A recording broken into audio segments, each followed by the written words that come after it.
আসসালামু আলাইকুম এভরিওয়ান। পদ্মা আড়ালে সবাইকে স্বাগতম। দেশ ও দেশের বাইরে যে যেখান থেকে আমার ভিডিও দেখছেন, আশা করি সবাই ভালো আছেন। আলহামদুলিল্লাহ আমরাও ভালো আছি। তো গতকালকে আমি কাবাবগুলো সিদ্ধ করে নিয়েছি। এখন কাবাব বানানোর জন্য রেডি করে নেব। দেখতেই পাচ্ছেন মাংস আর বুটের ডালগুলা একদম মিক্স হয়ে গেছে। এগুলো আমি হাতের সাহায্যে না এখন সবগুলা মিক্স করে ফেলবো কাবাব বানানোর জন্য। যাদের কাছে ব্লেন্ডার নেই বা শিলপাটাও নেই, অনেক সময় দেখা যায় বাসাবাড়িতে এরকম হ্যামারের সাহায্যে এগুলা কাবাব বানানো যায়। আসলে খেতে অসাধারণ হয় এবং মচমচে হয়। দেখতেই পারতেছেন মাশাআল্লাহ একদম সব মিক্স হয়ে গেছে। এখানে আমি অল্প একটু কাঁচা মরিচ আর পেঁয়াজ দিয়েছি। ধনিয়া পাতা, জিরার গুঁড়া দিয়ে সবগুলো একদম মেখে নেব। একটা ডিমও দিয়ে দিয়েছি। দিয়ে ০.৫ ঘন্টার জন্য একটু রেস্টে রাখবো নরমাল ফ্রিজে। এদিকে অফ ক্যামেরায় অনেক কিছু রান্না করে নিয়েছি। কারণ আসলে সবকিছু দেখাতে গেলে তো ডিটেইলস অনেক বড় ভিডিও হয়ে যায়। তো চিংড়ি রান্না, গরু মাংসের কালা ভুনা, কালকে হতে না একটু ভুনা আরো কালো হয়ে যাবে। চিকেন রোস্ট বানিয়ে নিয়েছি। এদিকে এটা মুসলমান বানিয়ে নিয়েছি। আসলে নতুন জামাই দাওয়াত দিলে না সবকিছু বানাতে হয়। এটা দুরুস। সকালবেলা দেখাবো কিভাবে আমি দুরুসের প্রসেসটা করি। রান্না বান্না শেষ করে এখন রাত্রেবেলা আরো কিছু কাজ গুছিয়ে রাখবো। যেহেতু সকালে মেহমান এসে যাবে। কাজের ফাঁকে না সময়টা পাওয়া যায় না কখন কি করব না করব। তো তার কারণে আমি সব রাত্রেবেলা প্লেট, বাটি, গ্লাস যা লাগবে সবকিছু বের করে রাখতেছি। সবকিছু বের করে নিয়ে একে একে ধুয়ে হাতার মধ্যে সবকিছু রেখে দেব। যেন সকালে আমার তাড়াহুড়া না হয়। যেহেতু সকালে উঠে ঘর গোছানো আছে, বাকি রান্নাবান্নার কাজও আছে। নাস্তার আইটেম গুলা রেডি করতে হবে।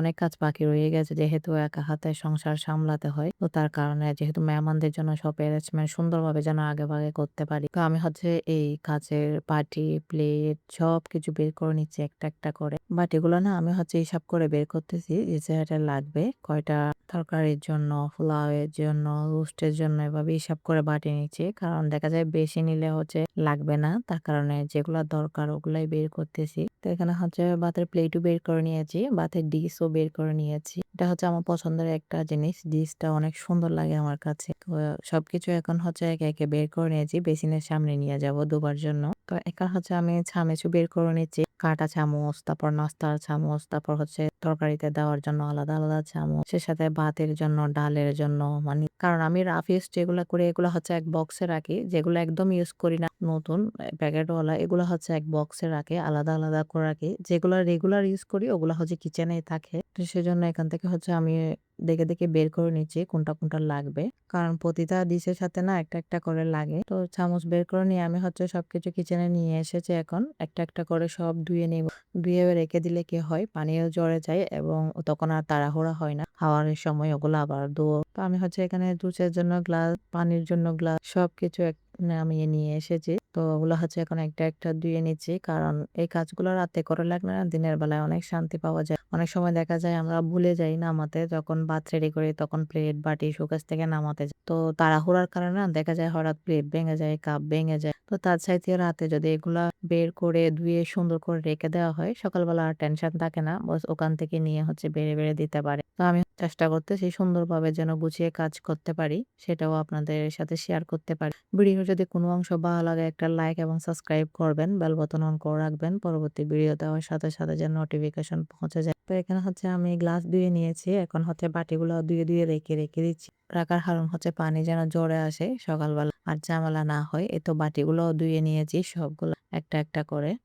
আসলে মেহমান আসার আগে অনেক খুশিও লাগে, ভালো লাগে, অনেক কাজও থাকে। সবগুলা গুছিয়ে করতে হয়। কারণ আমার চেষ্টা করি সবসময় মেহমান আসার আগে সব কাজ রান্না-বান্না গুছিয়ে করে নিজেও পরিপাটি হয়ে রেডি হয়ে থাকতে। কারণ মেহমানের সাথে যদি সময় কাটাতে না পারে, কথা বলতে না পারে, শুধু কাজ করতে থাকেন, মেহমানেরও ভালো লাগে না, নিজেরও ভালো লাগে না। তো সেজন্য সবসময় আগেভাগে চেষ্টা করি সবকিছু আগে থেকেই রেডি করে থাকতে। তো এই রেকের মধ্যে আমি প্লেটগুলা বাটি রেখে দিচ্ছি ধুয়ে। প্লেটগুলা আলাদা করে রাখবো। কারণ নেওয়ার সময় যেন এদিক এদিক না হয়। আস্তে আস্তে সবাই নিতে পারি। আমার ধোয়া কমপ্লিট হয়ে গেছে। এখন এইভাবে টেবিলের মধ্যে রেখে দেব সবকিছু। গ্লাসও দিয়ে স্ট্যান্ডে রেখে দিয়েছি। তো আজকের ভিডিওটা এটুকুই। যদি ভালো লাগে লাইক এবং সাবস্ক্রাইব করবেন।